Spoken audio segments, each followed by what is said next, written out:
Kumustahin natin ngayon ang lagay ni Alden kasama si Mobile Journal, Yeda Pascual. Yeda, gaano ba kalaki yung bukol sa mukha nitong si Alden at posible bang lumaki pa ito?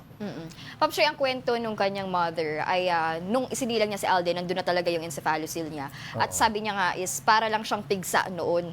So talagang maliit lang siya. At habang tumatanda nga, habang lumalaki yung bata, is palaki ng palaki yung kanyang bukol sa noo. Actually, Papsy, hindi na to bago. Mayroon na rin tayong storya before na cover si Baby Camela. Same case din, pero sa kanya, syempre dahil sanggol pa, maliit pa. Pero ang paliwanag nga din ng mga pediatric neurosurgeons is lumalaki siya kapag hindi nagagamot. Pagtagal-tagal lumalaki din. Ano? Ang posisyon nung huli mong sinabing case study, in between the eyes din. Yes, parehas. Ang Parehas ng encephalocyl kasi, posisyon. Papsy, pwedeng dito, pwedeng sa harap dito sa case okay, nga nila, at saka ni Baby Camela, pati sa likod ng ulo. Sa kanyang sitwasyon, yung sitwasyon ni Alden, nakakapag-aral pa ba siya? Papsy, ever since hindi nakapag-aral yung bata, sabi nga nung okay. magulang dahil sa hirap ng kanilang sitwasyon. Oo. Si Alden kasi, Papsy, bunso sa 10 magkakapatid. So sabi nga ng pamilya, pagkain pa nga lang sa araw-araw, iniisip na namin, syempre pagpapaaral pa sa kanila. Ano ang nararamdaman nung mismong bata?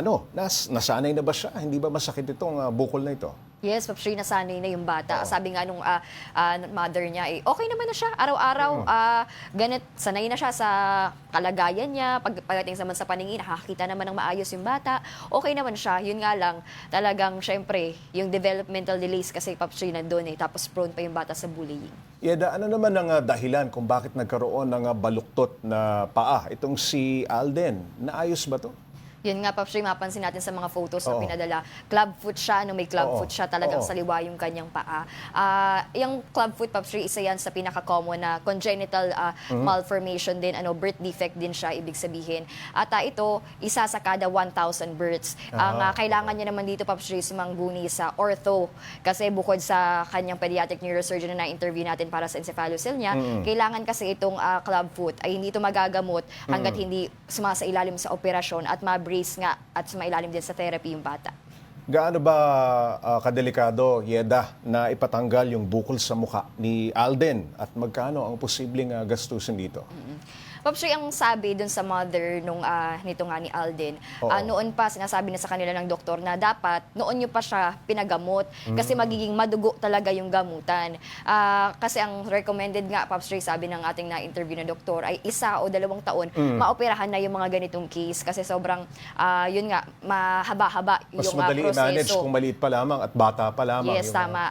Pero meron namang mga hospital, Papsy, na nag-aalok ng libre, so walang babayaran tulad na lang ng PGH, Okay. Cotabato Regional Center, Hospital, ayan, sila yung mga nag-aalok ng mga libreng operasyon para dito.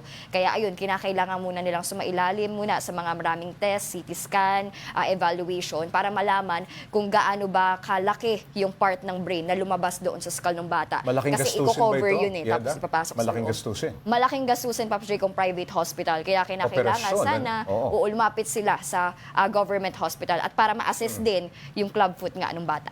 Alright, maraming salamat, Mobile Journal, Yeda Pascual.